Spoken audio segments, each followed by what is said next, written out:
Dani, este video que vamos a hacer ahora es sin mucho contexto, sin mucha presentación, dando por hecho de que ya todos te conocen y estamos en un proyecto en conjunto que vamos a querer compartir, que es poder dar el inicio de lo que va a ser tu primera publicación o tu primer libro. Antes de partir con el tema de fondo, igual me gustaría que me contaras, porque venís recién llegando a la Maratón de Sevilla, pues ¿qué tal fue la experiencia de eso? Bueno, volví a correr Sevilla, esta es la tercera vez que corro esa carrera. La verdad es que fue una preparación muy distinta a las anteriores. Como te había contado un poco por interno, tuve bastantes accidentes en el proceso, cosa que nunca me había pasado antes, entonces fue un proceso sumamente desafiante en temas físico y mental. Pero la verdad es que poder haber superado la carrera, porque nuevamente logramos bajar las 2 horas 40 luego de un proceso tan accidentado, digamos, me llenó de orgullo. Sabes que quedé contenta. ¿Sí? Sí, Y bueno, y eso también es como la repercusión que tiene la gente de acá, es súper inspirador. Entonces sí. yo creo que, bueno, tomando como de ejemplo esto, lo que es Maratón de Sevilla, es como también parte de lo que queremos compartir en el libro. En primera instancia hemos llegado al acuerdo de que quizás el libro se llame El arte de inspirar, por algo que también habíamos descubierto en el tema del podcast. Por ahora es nuestra primera impresión, pero bueno, puede variar en el tiempo de aquí a lo que llegue la publicación, que la tenemos pensado más o menos para los primeros días de abril empezar a hacer el tema de producción. Una de las cosas que, bueno, yo ya leí más o menos de tu manifiesto de lo que es el primer borrador, por así decirlo. Claro. En ningún momento me mencionaste más o menos qué es para ti el propósito, entonces te quiero aprovechar de preguntar para ti cómo lo manifiestas tú. Mira, para mí el propósito, como lo he ido construyendo a través de estos años, es el motor que hace que yo día a día me levante a vivir esta vida, con un objetivo, con algo que, digamos, enciende esa llama en mí que me mantiene, digamos, enfocada y activa por ese propósito, o sea, lo que me llena realmente. Claro, y en ese sentido, ¿cómo crees que las personas pueden descubrirlo? Bueno, y la verdad es que la forma en la que yo lo descubrí fue experimentando, o sea, fue la verdad cursando etapas, descubriéndome a mí misma, conociéndome a mí misma y viendo al final qué era lo que me hacía feliz, o sea, qué era lo que de verdad me llenaba y en base a ese proceso fui descubriendo este propósito que para mí básicamente es inspirar. Y cuando tú me hablas de lo que es felicidad, ¿cómo definirías la felicidad? Porque obviamente, como lo interpreto yo, que el propósito para ti es como el camino de la felicidad. Entonces, ¿cómo lo desarrollas más o menos de esa manera? Claro, porque al final, cuando yo pienso en el propósito y digo esto es lo que me hace levantarme día a día y es lo que me hace feliz día a día, porque finalmente creo que como el concepto de felicidad es como que siempre la estás buscando, pero al revés, cuando tienes un propósito, siento que cuando lo estás buscando cada día eres feliz. Entonces como que no es una búsqueda final, sino que cuando tienes un propósito claro y siempre lo estás, digamos, desarrollando, al final tienes esa oportunidad de ser feliz cada día. Ah, comprendo totalmente. Igual, bueno, sé que después esto te lo voy a hilar al final porque hay una pregunta que, bueno, ahora está vinculada al tema del propósito, que es la parte inicial de lo que va a ser el libro, pero después también hay una asociación a lo que es trascender. Entonces, Claro, quizás lo preguntamos para mantener el orden que tenemos acá. claro. Me gustaría que me indicaras, porque tú me comentas que desde pequeña siempre tuviste como en un tema de tu personalidad un alto enfoque. Entonces, ¿me podrías contar en base a tu crianza, tu desarrollo, cómo se manifestó ese don prácticamente? O sea, claro, lo que yo tenía es un enfoque hacia el porqué, que siempre básicamente me pasa que me gusta entender bien por qué voy a hacer algo, más que qué voy a hacer. O sea, me gusta entender mucho por qué estoy haciendo algo y el por qué básicamente es lo que me da la razón o la motivación para hacerlo o no hacerlo. Entonces mi enfoque siempre ha sido hacia el por qué más que el cómo. ¿Okay? Porque básicamente todas las personas me preguntan ¿cómo encontraste tu propósito? ¿Cómo? El cómo. Y para mí el cómo es como lo descubres. Pero lo que yo trato de hacer en lo que siempre ejecuto es ¿por qué lo estoy haciendo?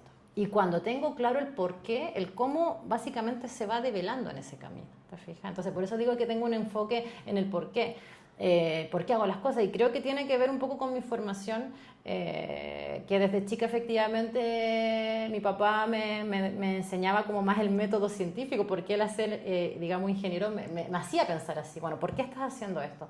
¿Qué tienes? cómo lo descubres se va viendo, pero ¿por qué lo quieres? Y yo creo que por ahí va ese enfoque. Y en ese enfoque, ahí me gustaría hacer un doble clic quizás, que es lo que me interesa reconocer, como para que después podamos compartirlo también. ¿Cómo tú, siendo una niña, quisiste llegar al lado de la ciencia? ¿Qué es lo que te inculcó a eso? Bueno, básicamente, voy a ser súper honesta, en el sentido de que mi papá era ingeniero, mi mamá era enfermera, yo a mi papá siempre lo escuché hablar bien de su profesión. En cambio, mi mamá siempre se quejaba. Entonces, como que para mí era como chuta. El camino de por aquí se ve mucho más, digamos, feliz desde el punto de vista de cómo me lo planteaban que el camino, digamos, de lo que es la ciencia, digamos, desde el cuerpo humano, algo así, la biología, digamos. Y claro, más allá, cuando era chica, el estudio de las matemáticas era una forma de conexión que yo tenía con mi papá. Él siempre me enseñó, digamos, esa parte, o me reforzó, o me ayudó a pensar de manera más científica. Y hay frases que todavía me acompañan, o sea, como siempre me decía cuando yo era desordenada en la pizarra, me decía con calma y buena letra, que era como, si vas a resolver un problema, hazlo con calma y con buena letra para que no te confundas. Pero eso fue una enseñanza de vida. O sea, cuando quiero hacer algo, siempre igual repito a veces, con calma y buena letra, cuando me estoy acelerando o estoy tomando decisiones muy apresuradas. Entonces me sirvió para la vida. Yo creo que por eso de alguna manera terminé estudiando la carrera que terminé estudiando y también reconociendo que fue asertivo, o sea, lo hice bien y ya soy feliz con la carrera que ejerzo. Y dentro de esos recuerdos de niña que tú tienes en relación a tu familia, porque siempre hablas mucho de, bueno, que tú eres parte de 3 hermanos y eres la del medio. Sí. Sí. Entonces, ¿qué recuerdos tienes tú de niña en base a esa crianza y que pudo conformar la persona que eres hoy? Bueno, como... O sea, en el fondo es como poder compartir cómo todas esas experiencias te pudieron llevar al camino en el que estás ahora. Sí, bueno, yo creo que al ser la única hermana mujer y además la del medio, viniendo de una crianza bastante machista, te diré, porque mi papá era bastante a la antigua, sí siento que me tocó tratar de sobresalir siempre, o sea, como de demostrar un poco más, porque al ser mujer, digamos, yo tenía que de alguna manera sobresalir de mis hermanos. Y eso también me hizo ser súper rigurosa, disciplinada en todo lo que eran temas de estudios, por ejemplo, ¿te fijas? Porque la expectativa básicamente quizás de mi padre en sí no era que yo, digamos, ejerciera una carrera, probablemente hubiese sido más feliz si yo hubiese sido dueña de casa o lo más tradicional, ¿te fijas? Entonces mi rebeldía, digamos, innata era como desde chica ir en contra de eso. ¿Y tú crees que de pronto ese tipo de rebeldía haya sido lo que te inspiró a querer tomar este camino? Yo creo que la rebeldía desde chica me ha llevado a superar mis límites. Porque es súper clásico en mí que cuando me dicen que no puedo hacer algo, quiero demostrar que sí puedo, o me esfuerzo al máximo para demostrar que sí puedo, o al menos a dar todo de mí para intentarlo. Y creo que esa rebeldía es la que me permite avanzar, o sea, como superarme. Porque es algo que digo, ¿por qué no voy a poder? No, sí puedo, o al menos lo puedo intentar. Y creo que sí, que es clave. Yo creo que para mí es clave, de una u otra manera, mantener un tipo de rebeldía contra el status quo. Es decir, como, tengo que empujar. Sí. Bueno, y yo creo que también te ha sucedido a ti de que tú siendo la promotora de un mensaje en el cual efectivamente las cosas se pueden hacer y siempre tienes exposición al mismo tipo de pregunta en el cual yo creo que tú puedes ver mucha manifestación de personas que tienen mucha inseguridad en las cosas que van haciendo también. Sí. Entonces, de toda esa lectura que tú aprendes a leer, porque me imagino que siempre se repite el mismo mensaje, ¿qué es lo que más lees de la gente que se te acerca a preguntar, oye Dani, tú me inspiras, oye Dani, tú me inspiras? ¿Qué crees tú que ven en ti que a ellos les falta? Porque finalmente es la proyección de lo que no tienen. Yo lo que más siento es miedo al fracaso. Creo que la gente tiene mucho miedo a fracasar. O a que los cuestionen o a que los critiquen. Creo que en una sociedad hiperconectada como la que estamos ahora, mucha gente está viviendo del qué dirán y ese miedo, no sé si miedo o bueno, inseguridades que tienen, los limitan. Entonces cuando de repente ven que una persona normal hace cosas que de repente salen un poco de lo tradicionalmente conocido, desafían ciertos paradigmas, ciertos prejuicios, claro, se preguntan cómo lo hizo y se acercan un poco para entender eso. Y la respuesta es bien simple, o sea, lo intenté, le puse pasión, le puse ganas, trabajo, HH y salió, o sea, porque nada es gratis. Pero yo creo que los limita es eso, ese miedo a que tu círculo cercano te cuestione, te haga bullying, como dicen. Es eso, Claro. lo que más se repite. Oye, y aquí dentro de parte del libro en algún momento me gestionas que me dices que no te diste cuenta hasta que ustedes comenzaron a decírmelo. Hablando netamente desde el punto de vista de que tú inspirabas a otras personas y tú no lo habías podido percibir. Claro, porque lo que me pasaba es que yo estaba en esta búsqueda interna, ¿no es cierto?, personal, que cuando la gente empezó a repetitivamente decirme, me inspiras, me motivaste, comencé a hacer esto, me metí en este proyecto, comencé a correr, no sé, etcétera, etcétera. Claro, yo dije, se está haciendo súper común. Y ahí es donde empecé a decir, ¿por qué esta historia está llegando a tantos corazones, te fijas? ¿Y por qué engancha tanto? Y bueno, ahí fue cuando empecé a descubrir, oye, ¿sabes que no es solo un tema como yo lo había visto originalmente, que puede ser un tema de género, decir, oye, engancho porque con las mujeres, ¿no? Después eran hombres también, niños, adultos, de todo tipo. Y básicamente yo creo que enganchaba porque es la historia de una persona común rompiendo prejuicios que vienen desde hace mucho tiempo. Entonces es como, claro, ellos se preguntan el cómo lo hizo. Claro. Y ahí parte la conversa, pero más que nada, más que el cómo, vuelvo a repetir, el por qué lo hice. Claro, yo creo que también ahí yo siendo artista me siento muy atraído por ese tipo de personalidad y yo sé que te lo he dicho en otros momentos, de que yo también me cuestiono, oye, ¿por qué le meterá tantas ganas a esto? Oye, ¿qué la lleva a querer movilizarse de esto? Y por eso te digo que es como una personalidad súper admirable y que de repente es otra manera de ver las cosas también, lo cual está súper bacán. Yo aquí también te pregunto, darte un ejemplo, todo ese refuerzo positivo que te dan las personas, ¿cómo lo vives tú? ¿Qué te hace sentir que te reconozcan el esfuerzo que tú has hecho? Sabes que me siento súper responsable y que fue un poco también lo que te comenté cuando escribí mi propósito. Porque finalmente cuando me di cuenta que esto era bastante común para las personas, estaba llegando a hartas personas, también dije, pero ¿qué hago con esto? Y en algún momento también pensé como el normal de la gente, pucha, me van a criticar, la gente va a decir, ¿qué se cree esta? Tratando de inspirar, motivar, no sé, siempre hay personas que digamos, lo pueden decir y quizás lo dicen.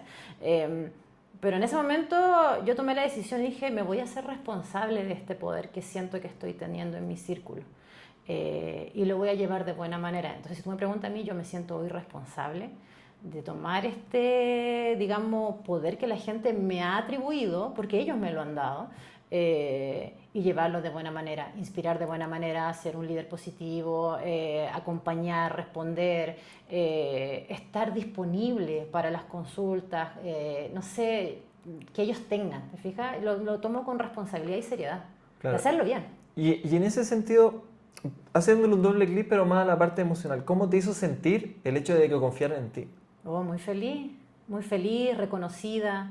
Y yo creo que, como digo, eso me llena que yo pueda de alguna manera hacer un cambio positivo en la sociedad con este don, con este arte, que digamos de alguna manera o me dieron o fui desarrollando, lo que sea que uno quiera creer, pero usarlo de buena manera. Claro. O sea, me hace feliz, me siento útil, me siento, digamos, reconocida, me dan más ganas de hacer cosas, ¿te fijas? Mira, ahí yo te hago como una pequeña pausa y encuentro algo muy, muy bacán que dijiste, que es que efectivamente te hace sentir reconocido y que finalmente doy por entendido que te hace sentir que estás bien. Y eso te hace sentir estar mucho más motivada a seguir haciéndolo y seguir haciéndolo mejor. Sí.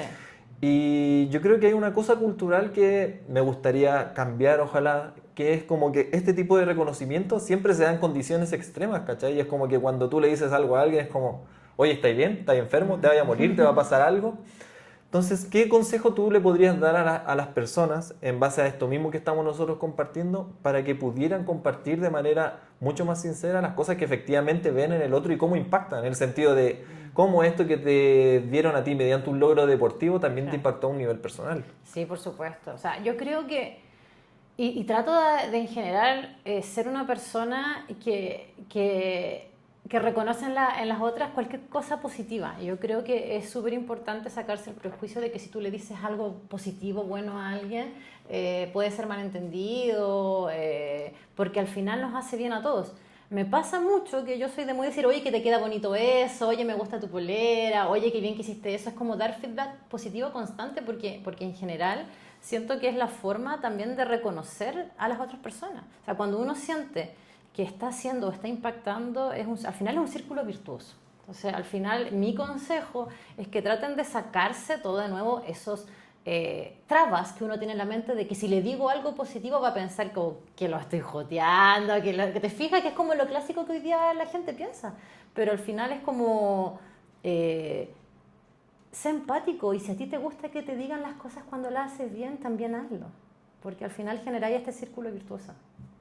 No, me parece genial, amiga. De verdad que comparto totalmente lo que dices y también a mí me gustaría quizás cambiar ese tipo de cultura de que efectivamente ahí todos hacemos cosas bien y de repente podemos ir bien, muy bien encaminados y no es que sea necesario la aprobación externa, pero tener ese pequeño piropo, decir, bueno, efectivamente hay alguien que valora lo que estoy haciendo y creo que es súper necesario también, porque de pronto todos los procesos son distintos y podemos dudar un montón de veces, pero es como... El Seba Campo me dio un ejercicio hace unos días y era como, pregúntale a X cantidad de personas, le pregunté como a 15, ¿qué cosas piensan de ti? Y cuando ya se repiten patrones, tú decís, efectivamente hay algo que estoy haciendo bien. Sí. Entonces, súper bacán poder tener ese feedback de tu grupo de cercanos y no tener que llegar a una situación extrema que estemos casi moribundos para que nos digan, oye, era buena persona este weón. Claro, sí. Mira, si al final, bueno, son cosas que uno va aprendiendo en el desarrollo, son temas que uno le enseñan, por ejemplo, en mi caso, en el tema corporativo, que te dicen, no esperes que termine, que llegue el final del proyecto para celebrar. Anda celebrando esos pequeños triunfos con tu equipo, porque finalmente... Si tú esperas que termine el proyecto para celebrar, vas a llegar con un equipo totalmente destruido. Sí. Si vas durante el camino celebrando los pequeños logros, reconociendo las principales ganancias que vas teniendo, tu equipo va a llegar al final inspirado. Y eso al final yo en particular lo transmito o lo traspaso a todos los aspectos de mi vida, ¿te fijas? Pero eso nadie te lo enseña, ni en el colegio ni en la universidad. Finalmente es algo que vas aprendiendo. En mi caso he tenido la suerte de poder ser, digamos, como más capacitada en liderazgo por el rol que me toca cumplir en el ámbito corporativo. Pero es súper simple. Al final es como, anda celebrando esos pequeños triunfos. Y eso es aplicable para todos los aspectos de la vida. Sí, y bueno, y lo loco que podemos estar hoy día hablándolo desde el mundo del arte y el mundo del deporte y aplica efectivamente para todo. Exacto. Oye, bueno, antes de empezar a hablar de todos los logros y las cosas magníficas que podemos hacer, yo también me gustaría hablar de las cosas que no nos salen tan bien, ¿cachai? Bueno, yo obviamente te conozco solamente en tu aspecto deportivo, en las cosas que quizás no salen tan bien, pero yo sé que tienes un ritual de frustración. Entonces yo me gustaría como poder digerirlo para poder compartirlo de que qué es lo que tú piensas o qué es lo que pasa cuando algo no te sale tan bien, ¿cachai? Sí. Porque darte un ejemplo, yo que he entrenado contigo, veo el contexto de compañeros y es como, bueno, hoy día no fue un buen día de la Dani, no le hablen. Déjenla que dijera. ¿Sí? Pero yo lo entiendo, yo que lo veo por fuera, quizás con otra sensibilidad, lo veo como un ritual introspectivo. Sí. Entonces, ¿qué es lo que piensas tú? ¿Cómo la vives? ¿Cómo podríamos soportarlo? ¿Crees que es una buena manera como tú lo vives? ¿Hay algo que quieras mejorar? Sí, por supuesto, siempre hay temas. Mira, un poco de claro, cuando no me salen bien las cosas o cuando literalmente siento que fracaso, es un tema de, como tú dices, de introspección, de porque yo primero tengo que entender, y de nuevo vuelvo al por qué. Trato de entender el por qué no me resultó algo. Y eso lo tengo que hacer sola, porque es una conversación interna. Y claro, efectivamente entro en una conversación conmigo misma para entender por qué no me salieron las cosas, en qué fallé, qué hice mal. Porque muchas veces uno llega a decir, chuta, claro, no me salió esto porque hice esto antes de, no sé, llegar a la pista, antes de embarcarme en esta reunión, en lo que sea, tener esta conversación con algún familiar, te fijas, fracasé antes. Cuando hago eso es para que no me vuelva a pasar o tratar de minimizar los riesgos a futuro. Y cuando algo no me sale, primero entiendo el por qué. Después que entiendo el por qué, bueno, lo digiero y siempre digo, me gusta ocupar ese como sentimiento de fracaso, porque sí siento que de alguna manera como que me autoflagelo, ¿cachai? No. Pero transformarlo en combustible para el otro día decir, bueno, no me puede volver a pasar. tengo que volver a salir y salir más fuerte, más convencida de que esto va a resultar en la próxima. Entonces siempre digo como que lo ocupo como esa, no sé si es rabia, frustración contra mí, porque es contra mí. O sea, y claro, yo también lo comprendo que quizás es como una pequeña molestia Sí. hacia ti, pero igual es loco que a lo mejor tú no te has dado cuenta que los demás lo perciben y es como, Sí bueno, sé no que pregunten nada. No, de hecho, bueno, llevo tanto tiempo trabajando con mi equipo que efectivamente yo con los más cercanos, con los que más entreno, suelo decirles, chiquillos, cuando a mí me pasa esto, por favor, déjenme sola, como que no es contra ustedes, siempre les explico, no es contra ustedes, es contra mí, pero efectivamente, si tú me preguntas, ¿cómo quisiera mejorarlo? Claro, me gustaría no impactar en mi alrededor con eso, tengo que buscar una mejor forma de vivir esta como introspección sin que el resto, digamos, se sienta como... Porque los que ya trabajan conmigo lo entienden, pero tampoco tienen por qué entenderme, ¿cachai? Claro. O sea, ese es el tema. Y claro, si tú me preguntas temas de mejora, Igual va por ahí. yo también creo que lo que buscas y que es súper difícil hacerlo en un contexto social, porque obviamente un entrenamiento es que hay mucha gente, Sí. e ir a buscar el silencio, y lo cual no está nada de mal, es Claro. fantástico. Bueno, finalmente en el silencio uno puede encontrar las respuestas que va a necesitar. Sí. Obviamente en un contexto social está lleno de gente, no todos lo van a No se comprender. puede, claro. Sí, pero... No, y de repente también un poco entender que la gente que te quiere tiene distintas formas de tratar de ayudarte. Y eso, ponte tú a mí, claro, de alguna manera tengo que digerirlo mejor, porque finalmente, claro, yo quiero estar sola, pero hay gente que te quiere y te aprecia y que hay genera un lazo que no quiere dejarte sola. Claro. Y ahí tienes que llegar en un equilibrio. No puede ser solo tú. Yo creo que ahí sí me falta mejorar y bueno, yo creo que igual he mejorado muchísimo en el tiempo que ha pasado, pero todavía me queda mucho camino y eso tiene que ver también con entender que uno nunca termina de aprender. Sí, no, Claro, además. cada Y vez. aparte que en ese sentido tú también te expones como vulnerable, que Sí. efectivamente quizás en algo fallaste y es difícil quitarse la cultura de la vulnerabilidad de decir, bueno, estoy pasando un momento malo, acompáñame. Claro, Es rudo igual. sí. El tema es que cuando uno está acostumbrado a resolver sus problemas solo, es difícil cuando tanta gente te quiere ayudar a resolverlo, porque es como que te sientes asfixiada, que Sí. es un poco lo que a mí me pasa. Y por eso, digamos, como que me alejo y busco mi silencio. Claro. Hay un lugar en la parte del libro que estamos haciendo que tú me hablas mucho como de la inspiración por fuera y que efectivamente también me dices de que nosotros somos lo que las otras personas han dejado en pequeños fragmentos dentro de nuestra personalidad. En base a eso me gustaría que me contaras que no se menciona y me gustaría saber qué persona te ha inspirado a ti a ser la persona que eres hoy. Bueno, he tenido varios líderes muy positivos. Voy a hablar más del tema de trabajo porque de mi papá he hablado harto. De mi mamá igual algo conté. O sea, yo creo que, por ejemplo, lo que soy hoy día como mujer tiene que ver mucho, y ahí lo cuento en el libro, de cómo mi mamá trató el tema del divorcio y cómo ella se comportó. Cuando yo fui chica, yo vi cómo mi mamá se comportó como una dama, una real mujer, en todo lo que fue el manejo del divorcio y el manejo de mi relación como hija con mi padre. Que para mí era natural porque yo así lo viví de chica. Pero cuando crecí, me di cuenta que no era normal el comportamiento que había tenido mamá. Me vi que era mucho más fácil encontrar mujeres que trataban de poner en contra a sus hijos del padre cuando se habían divorciado que lo que había hecho mi mamá, que fue realmente no dejarme enojar con mi padre cuando me puse, digamos, más adolescente por la relación que habían tenido ellos o la fractura en la relación que habían tenido ellos. Siempre lo defendió. Pero eso es lo único que yo conocía. Cuando crecí me di cuenta de la mamá que tenía y yo creo que eso a mí me marcó. O sea, me marcó en mis relaciones con pareja de aquí para adelante. O sea, yo no puedo ser menos que eso, ¿te fijas? No puedo ser menos que mi mamá. Y yo creo que eso deja un comportamiento, por lo menos de mujer, bastante elevado de lo que he visto en relaciones, digamos, compartidas. En el tema profesional he tenido muy buenos líderes y también muy malos líderes. Y he aprendido de ambos. De los malos líderes he aprendido cómo no debo comportarme, qué cosas no me gusta que me hagan y que por lo tanto no repito con mi equipo. Y si tú me dijeras como algo básico que tú crees que no se puede repetir, ¿qué sería? La sobre supervisión, que te estén preguntando todo el rato qué estás haciendo, estás trabajando con adultos. Yo creo que eso en nuestro ámbito profesional no aplica. Entonces yo eso no lo hago. Yo trabajo con gente adulta y trato de tratarlos como adultos, no como niños.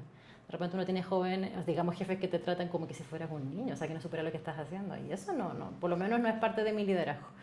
Y digamos, de líderes buenos, he aprendido muchísimo en cuanto a cómo es importante lo que te decía, cómo es sumamente importante ser un ente que inspira a tu equipo, que no le impone, sino que básicamente, en resumen, es como a ti te entregan un cargo, pero tú te ganas el liderazgo de tu equipo.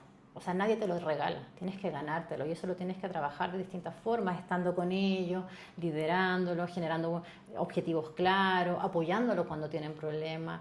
Y lo que siempre digo, o sea, y que por ejemplo cuando hay temas, la ropa sucia se lava en casa. Tú siempre le prestas ropa a tu equipo de aquí para afuera. Si digamos cometimos un error, por dentro lo arreglamos, pero para afuera somos un bloque, o sea, actuamos como equipo. Y así varias cosas que uno, digamos, va después aplicando al resto de su vida, en todos los aspectos nuevamente.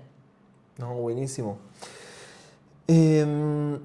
Aquí me gustaría preguntarte algo en relación a lo que significa un duelo, particularmente con el duelo de tu padre.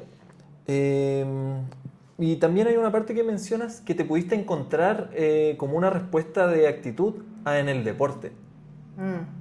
¿Cómo es que lo pudiste enfrentar de esa manera? Fue lo mismo, pues fue durante el camino. O sea, el duelo en sí, yo creo que es algo que nunca termina, porque uno siempre de alguna manera le hace falta a esa persona. El tema es que uno aprenda a vivir con ello.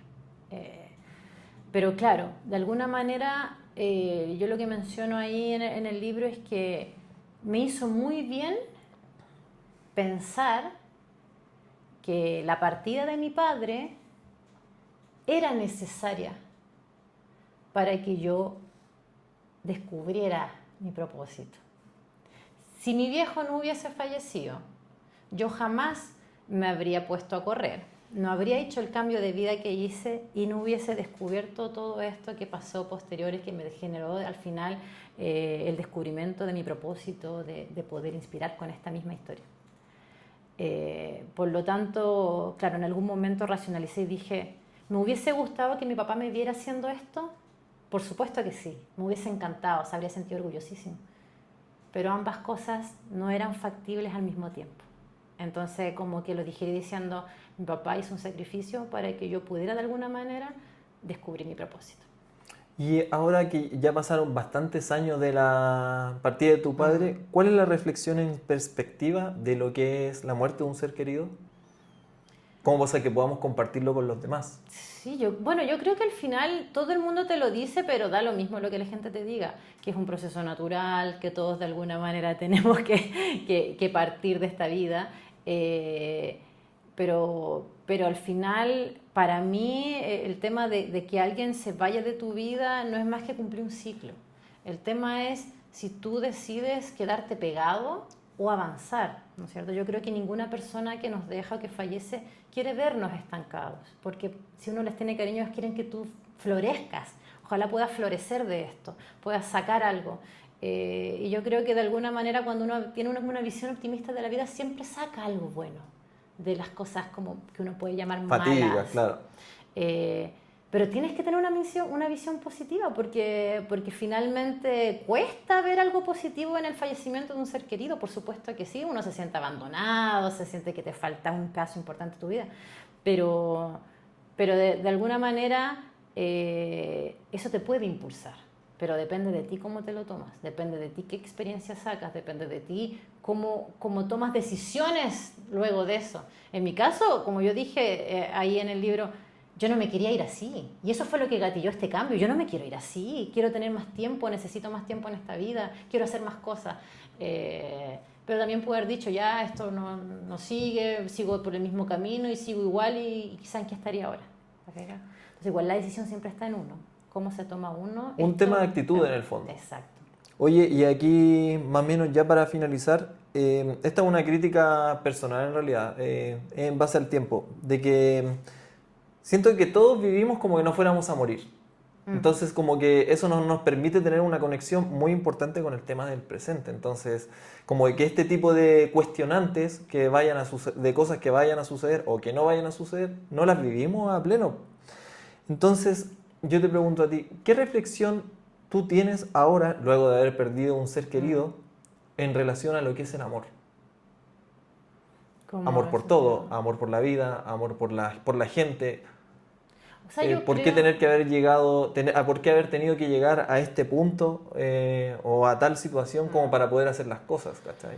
Lo que pasa es que es difícil no vivir en automático en este mundo. Es súper difícil, porque todo apunta a eso, a que tú haces un día a día automático, lo que te lleva a generar años automáticos y se te pasan los años volando y al final tú dices, ¿qué he estado haciendo? Es muy difícil. Entonces, claro, de repente cosas extremas nos gatillan actitudes extremas que deberíamos tener más regularmente, porque efectivamente cuando uno tiene un quiebre en su vida de alguna pérdida o alguna experiencia que tú puedes llamar más o menos traumática, claro, tú tienes un punto de inflexión en el que tú te cuestionas todo. Pero quizás nosotros deberíamos cuestionarnos todo día a día. O sea, lo que hice hoy día, lo habría hecho si fuera mi último día de la vida, como tú dices. Uno vive como que si esta vida fuera infinita, pero nadie tiene el tiempo comprado. Entonces, si uno viviera consciente de que hoy día puede ser tu último día, haríamos cosas muy distintas probablemente. Y esa pregunta nos la hacemos hoy día solo cuando pasa algo muy, muy importante en nuestras vidas. Y quizás, como todo se entrena, es un músculo que uno puede entrenar. O sea, cuestionarme, ya quizás no día a día, pero todos los meses. A ver, este mes, lo que hice, ¿me hizo feliz? ¿Era lo que quería hacer? Si hubiese sido mi última vez, ¿me lo hubiese gastado así? Yo creo que por ahí de repente va un músculo que uno debe ir entrenando más. Y ahí se relaciona con el tema quizás del amor propio, primero, que es como decir, oye, me quise, hice cosas para mí, me entregué cariño yo, y luego de eso, cuando yo siento que yo me entregué cariño, me quise, me amé, recién soy o estoy disponible para entregar amor al resto. ¿Te fijas? Creo, así lo veo yo. No, está buenísimo, Dani, lo comparto totalmente. Y más o menos para finalizar, esa cultura de lo mismo que me comentaste recién, ¿cómo crees que podríamos ayudar a resolverlo en comunidad? Porque eso es algo que tenemos que construir, porque claro, así como tú dices, no, es que estamos todos en piloto automático, Sí. y efectivamente yo creo que el 80-90% están así. Pero también creo que uno de los problemas de esos, que así como están en piloto automático, es por la falta de tiempo. Entonces como que la vida está tan exigente, quizás como en cuanto a las responsabilidades, tanto económicas como familiares, etcétera, que nos hace un poquito difícil, pero aún así, eso yo creo que es una prioridad. Sí, o sea, es que lo que pasa es que esta vida para mí es un regalo, entonces yo creo que la gente de alguna manera hay que transmitirle eso. O sea, yo creo que cómo lo podemos, digamos, exteriorizar o difundir es precisamente haciendo esto mismo, generando momentos de reflexión, de conversaciones más profundas. De repente no es necesario estar tan metido en esto, pero sí preguntarle a tu gente más querida cómo estás. Darte el tiempo de saber realmente estás bien, cómo te está pasando algo, cómo estás con tu familia, cómo estás con tus hijos. Esos tiempos a veces no nos los damos tampoco y es tan corto. Y por otro lado, de alguna manera, darte el tiempo para hablar con tus personas queridas, consultarlas, como te digo, pero también de decir, oye, estoy haciendo yo lo que quiero hacer y empezar a hacer cambios de ese estilo. O sea, no lo veo de otra manera, más que nada generar estos momentos de reflexión y no tienen por qué ser tan evolucionados en lo que voy. Un momento de reflexión puede ser...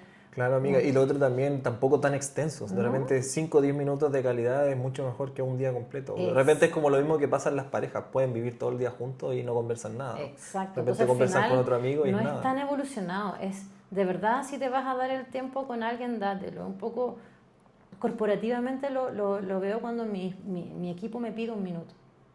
O sea, lo primero que hago es decir, ok, este minuto de conversación, porque si me lo está soltando es porque lo necesita, es sin celular, es sin computador, es uno a uno, tratando de entender qué es lo que te está pasando y qué es lo que necesitas de mí. O sea, dártelo de calidad. Y a veces en 15 minutitos estás listo. Pero porque no estabas con el celular, sí, ya, sí, no, ¿cachai? No estaba ya en piloto automático, de verdad. Te das ese espacio y ese tiempo para entender qué es lo que de verdad esa persona necesita. Entonces no es tan evolucionado, pero lo hacemos poco. Oye, Dani, ¿algún otro punto que te gustaría compartir previo a finalizar de las cosas que estábamos compartiendo en el libro? Pues traté de incluir todo lo que más se esperaba, pero yo creo que quizás los puntos más a quizás incluir ahora es el tema claro, de cuando las cosas no van bien, cuando las cosas se salen del plan. ¿Cómo definir si continúas o no continúas? Porque hasta ahora todo me había resultado como muy bien, como que todo lo planificado de alguna manera resultaba, Y para una persona cuadrada eso es súper bueno, porque si está en el plan y vais cumpliendo, lógicamente los resultados se van a dar. Pero ahora, como te digo, en la última preparación surgieron muchas cosas no planificadas. ¿Cómo tienes resiliencia frente a Claro, eso? cómo de alguna manera tú te das cuenta de que a veces el objetivo no es el tiempo. Estoy hablando, por ejemplo, de la carrera. El objetivo no es el tiempo, sino que el objetivo es tu propósito, seguir inspirando.